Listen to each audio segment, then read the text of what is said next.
تاریخ کا قتل، یہ ایک مشہور کتاب ہے جو کہ پروفیسر کے عزیز نے لکھی تھی۔ اس کتاب میں وہ پاکستان میں پڑھائے جانے والے نصاب تاریخ پر تنقید کرتے ہیں اور یہ دکھاتے ہیں کہ ہماری درسی کتاب میں تاریخ کو کس طرح سے بگاڑا گیا، توڑا مروڑا گیا اور اپنی مرضی کے مطابق پیش کیا گیا۔ کتاب کے کچھ اہم نکات جو ہیں وہ ہیروز کا حد سے زیادہ تقدس، مذہبی اور قوم پرستانہ تعصب، حقائق اور غلطیاں، تنقیدی سوچ کی کمی۔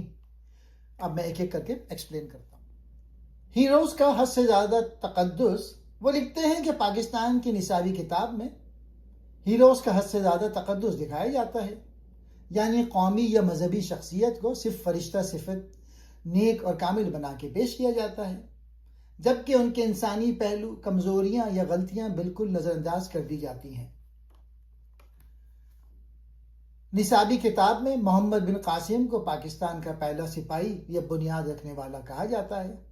حقیقت یہ ہے کہ وہ ایک عرب جرنیل تھے۔ ان کا تعلق بر صغیر میں کسی ریاست پاکستان کے تصور سے نہیں تھا۔ محمود غزنوی، انہیں صرف بت شکن اور اسلام کا سپاہی بنا کے پیش کیا جاتا ہے، جبکہ تاریخی حقیقت یہ ہے کہ ان کی فتوحات زیادہ تر سیاسی اور معاشی مفادات کے لیے تھی اور انہوں نے اپنی سلطنت کو مستحکم کرنے کے لیے بر صغیر پر حملے کیے۔ اورنگزیب عالمگیر، نصاب میں اورنگزیب کو ایک مثالی اسلامی حکمران کے طور پہ دکھایا جاتا ہے، لیکن ان کے دور میں سخت مذہبی پالیسیوں کی وجہ سے بڑے تنازعات پیدا ہوئے اور سلطنت مغلیہ کمزور ہوئی۔ قائد اعظم محمد علی جناح، جناح کو بھی صرف ایک بے عیب مثالی شخصیت کے طور پہ بیان کیا جاتا ہے، جبکہ ان کے سیاسی فیصلوں، اختلافات یا پیچیدہ سیاسی حکمت عملی کو بیان نہیں کیا جاتا تاکہ ایک یک طرفہ تصور قائم رہے۔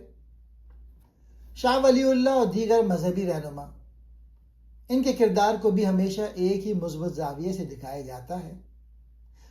ان کی سوچ کے مختلف پہلو یا اختلافی نکات کو دبایا جاتا ہے۔ مصنف لکھتے ہیں کہ اس طرح کا تقدس تاریخی تحقیق کو نقصان پہنچاتا ہے، کیونکہ یہ طلبہ کو باور کراتا ہے کہ ہمارے ہیروز کبھی غلط نہیں ہو سکتے۔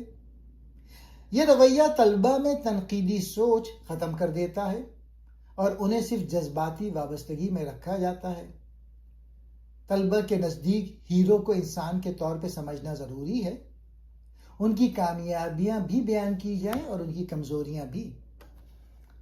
قائد اعظم اور تحریک پاکستان کو پیش کرنے میں بگاڑ، قائد اعظم کا کردار تنہا ہیرو کے طور پہ۔ نصاب میں یہ تاثر دیا جاتا ہے کہ پاکستان صرف اور صرف قائد اعظم کی ذاتی جد و جہد اور قیادت کی وجہ سے وجود میں آیا۔ دوسری قیادتوں کو یا تو نظر انداز کیا جاتا ہے یا مختصراً ذکر کیا جاتا ہے، جبکہ حقیقت یہ ہے کہ تحریک پاکستان ایک اجتماعی جد و جہد تھی جس میں کئی رہنما اور جماعتیں شریک تھیں۔ محمد علی جناح کی شخصیت کا یک طرفہ خاکہ، نصاب میں جناح کو صرف ایک مثالی، کامل اور بے خطا رہنما کے طور پہ پیش کیا جاتا ہے۔ ان کی سیاسی جدوجہد کے پیچیدہ پہلو جیسے ان کا کانگریس کے ساتھ ابتدائی تعلق، ہندو مسلم اتحاد کی کوششیں، 1920 کی دہائی میں اختلافات اور 1937 کے الیکشن کے بعد مسلم لیگ کو اثر نو منظم کرنا، یہ سب تفصیلات مختصراً یا نظر انداز کر دی جاتی ہیں۔ تحریک پاکستان کی وجوہات کو محدود کر دینا، نصاب میں یہ باور کرایا جاتا ہے کہ پاکستان کا قیام صرف مذہبی بنیاد پر ہوا۔ مسلمان ایک الگ قوم تھے، اس لیے پاکستان لازمی بننا تھا، لیکن حقیقت میں تحریک پاکستان کی کامیابی کے پیچھے سیاسی، معاشی، سماجی اور انتظامی عوامل بھی شامل تھے۔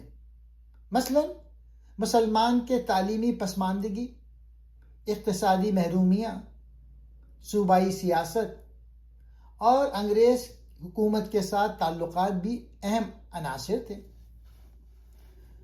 لاہور قرارداد 1940 کی تعبیر، نصابی کتاب میں اسے براہ راست قرارداد پاکستان کہا جاتا ہے، جبکہ اصل متن میں صرف مسلم اکثریتی علاقوں کو خود مختار ریاستیں بنانے کا ذکر تھا۔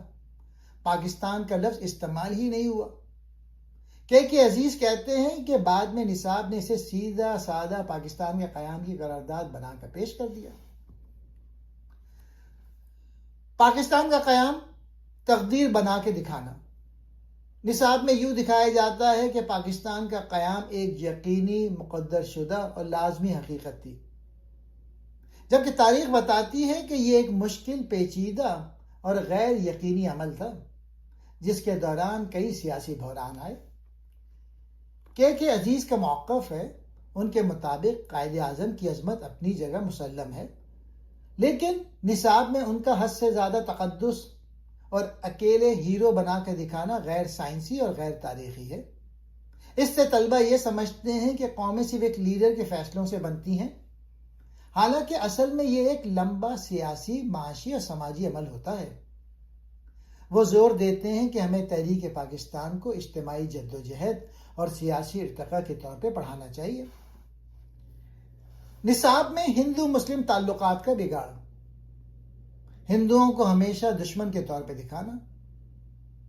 نصابی کتابوں میں یہ تاثر ملتا ہے کہ ہندو اور مسلمان کبھی اکٹھا نہیں رہ سکتے تھے۔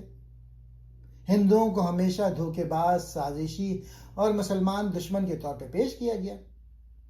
اس سے طلبہ کے ذہن میں ایک تعصبی سوچ پیدا ہوتی ہے۔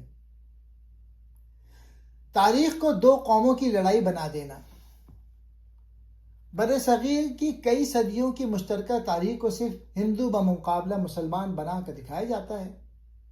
یہ بات نظر انداز کی جاتی ہے کہ مسلمان اور ہندو کئی صدیوں تک ایک دوسرے کے ساتھ تجارت، سیاست، فنون لطیفہ اور کلچر میں شریک رہے۔ مشترکہ تحریکوں کو چھپانا، جنگ آزادی 1857 کو صرف مسلمانوں کی جنگ بنا کے پیش کیا جاتا ہے، حالانکہ اس میں ہندو اور مسلمان دونوں شامل تھے۔ خلافت تحریک اور کانگریس کے ساتھ مشترکہ جدوجہد کو بھی نصاب میں کم یا بالکل نظر انداز کر دیا جاتا ہے۔ تحریک پاکستان کو سادہ سا فارمولہ بنا دینا، یہ دکھایا جاتا ہے کہ چونکہ ہندو اور مسلمان ایک دوسرے کے دشمن تھے، اس لیے پاکستان کا بننا لازمی تھا۔ اس عمل میں معاشی، تعلیمی اور سیاسی عوامل کو بالکل پس پشت ڈال دیا جاتا ہے۔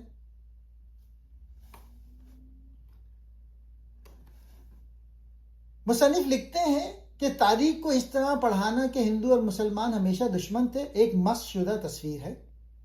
حقیقت یہ ہے کہ دونوں قوموں نے برصغیر میں صدیوں تک ایک دوسرے سے سیکھا، ثقافت، زبان، موسیقی، تعمیرات اور سیاست میں ایک دوسرے پر اثر ڈالا۔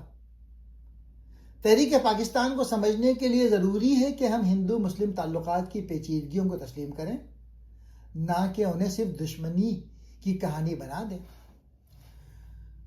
مصنف نے واضح کیا ہے کہ نصابی کتاب میں پاکستان بننے کے اسباب کو بہت زیادہ سادہ اور یک رخ کر کے بیان کیا گیا ہے۔ وہ کہتے ہیں کہ اصل تاریخی پس منظر کہیں زیادہ پیچیدہ ہوتے ہیں، مگر نصاب نے اسے صرف اسلامی تقدیر یا ہندو مسلم دشمنی تک محدود کر دیا۔ نصاب میں بیان کردہ اسباب: پاکستان اس لیے بنا کہ مسلمان اور ہندو ایک دوسرے کے ازلی دشمن تھے۔ پاکستان اس لیے بنا کہ مسلمان ایک الگ قوم تھے اور اسلام ان کی واحد شناخت تھی۔ پاکستان ایک مقدر شدہ حقیقت تھی جس کا بننا یقینی تھا۔ مصنف کے مطابق پہلا سیاسی عوامل: مسلم لیگ کی تنظیم نو 1937 کے بعد اور جناح کی قیادت نے مسلمانوں کو ایک سیاسی پلیٹ فارم دیا۔ صوبائی سیاست اور مسلم اکثریتی علاقوں میں مسلم لیگ کے اثر و رسوخ نے فیصلہ کن کردار ادا کیا۔ معاشی عوامل: مسلمان تعلیمی اور معاشی لحاظ سے پیچھے تھے۔ انہیں خدشہ تھا کہ اگر ہندو اکثریتی نظام میں رہنا پڑا تو وہ ہمیشہ معاشی طور پہ دبے رہیں گے۔ تعلیمی اور سماجی محرومیاں: مسلمانوں کی ایک بڑی تعداد جدید تعلیم سے محروم تھی۔ علی گڑھ تحریک اور دیگر اصلاحی تحریکوں نے مسلمانوں کو ایک علیحدہ شناخت اور خود اعتمادی دی۔ ہندو مسلم تعلقات میں تناؤ۔ 1937 کے صوبائی انتخابات کے بعد جب کانگریس نے یک طرفہ پالیسیاں اپنائیں تو مسلمانوں میں خوف بڑھ گیا کہ وہ ہندو اکثریت کے نیچے دب جائیں گے۔ برطانوی حکمت عملی۔ برطانیہ نے تقسیم کرو اور حکومت کرو کی پالیسی اپنائی، جس نے ہندو مسلم اختلافات کو مزید گہرا کیا۔ نظریاتی عوامل۔